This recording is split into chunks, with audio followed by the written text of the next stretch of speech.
In today's video, I'm going to teach you how to issue refund in Squarespace. By the end, you'll be able to confidently process both full and partial refunds without second-guessing a thing. Start by opening your web browser and going to Squarespace. Click Log In, then sign in with your account. Once you're in your dashboard, select the website where the customer placed their order. This ensures you're working in the right store, especially if you manage multiple sites.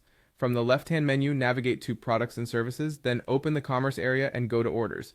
This is your central hub for tracking every purchase. Use the search bar to locate the order you want to refund. Search by the customer's name or email, and if you have it, you can also search by the order number. Take a moment to confirm you've got the correct order by checking the items, total amount, and date. Click the order to open its details. Here you'll see payment status, items purchased, shipping status, and any notes. Before you issue a refund, make sure you understand what you're refunding and why. For example, decide whether you're returning the full amount or just part of it, such as the price of one item or shipping charges.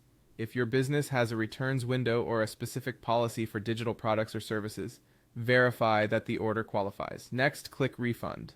A panel will appear where you can set the refund details. For a full refund, you can keep the total as is. For a partial refund, enter the exact amount you want to return. You can include taxes and shipping in that amount if that's part of your policy. Squarespace won't allow you to refund more than the original payment, and the refund goes back to the original payment method. Processing times vary by bank and payment processor, so it's a good idea to let the customer know it may take a few business days to appear. If you manage inventory, look for the option to restock returned items so your stock levels remain accurate.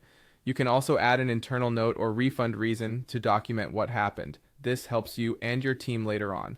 One important tip: refunds are typically final, so double check the amount before submitting. When everything looks correct, click Issue Refund. Squarespace will process it and update the order's timeline. You'll see the refund reflected in the order details, and your customer may receive an automatic confirmation depending on your notification settings. That's all there is to it.